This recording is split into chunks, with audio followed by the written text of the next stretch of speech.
The French government of King Louis Philippe rose to power in 1830 as part of the Bourbon Restoration movement. He had spent 21 years as a Swiss exile following his opposition to the execution of King Louis XVI. His forced departure was connected with the plot to restore the French monarchy, a certain death sentence. Louis Philippe's monarchy was distinguished primarily by the support of wealthy individuals, bankers, and businessmen. His government followed conservative fiscal policies, strengthening ties with Great Britain and expanding colonies into North Africa. French statesman Francois Guizot headed his government as the Minister of Foreign Affairs in 1840 and then Prime Minister in September 1847.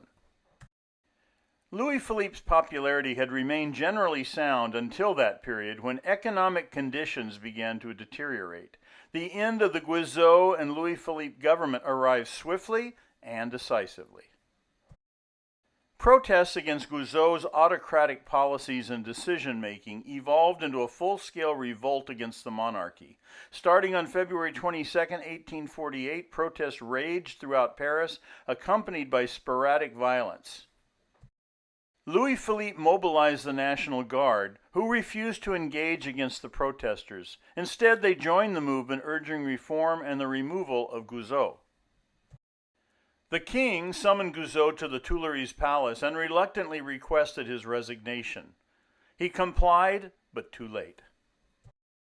At the Ministry of Foreign Affairs building, a massacre followed, killing 52 people and injuring 74 others. In the ensuing chaos, bodies were loaded onto horse-drawn carriages, and cries for vengeance echoed throughout the streets.